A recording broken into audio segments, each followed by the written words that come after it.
નીતિ આયોગ દ્વારા દેશભરમાં નક્કી કરાયેલા 112 આકાંક્ષી જિલ્લાઓ અને 500 તાલુકાઓ પૈકી રાજ્યમાં પાટણ જિલ્લાનો સમાવેશ કરવામાં આવ્યો છે। તે પૈકી શાંતલપુર તાલુકાના આકાંક્ષી બ્લોક તરીકે પસંદ કરવામાં આવી છે।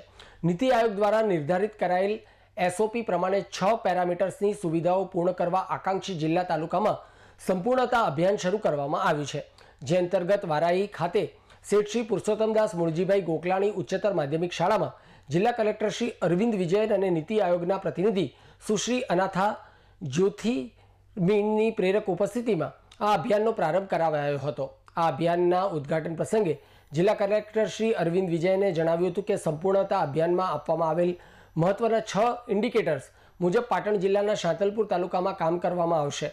સાથે તેઓએ પ્રાકૃતિક ખેતી વિશેના નાટકમાં ભાગ લેનાર બાળકોને બિરદાવતા જણાવ્યું હતું કે મહિલાઓ સુપોષિત રહે તે માટે હવે પ્રાકૃતિક ખોરાક લેવો જોઈએ। ઉપરાંત જિલ્લા કલેક્ટરશ્રીએ પ્રાકૃતિક ખેતી અપનાવવા પર ભાર મૂક્યો હતો। કાર્યક્રમમાં ઉપસ્થિત સૌએ આકાંક્ષિત જિલ્લા તાલુકાના નક્કી કરાયેલ ઇન્ડિકેટર્સને સંતૃપ્ત કરવા માટે યોગદાન આપવાના શપથ લીધા હતા। ત્યારબાદ મહાનુભાવોએ સ્ટોલનું નિરીક્ષણ કર્યું હતું।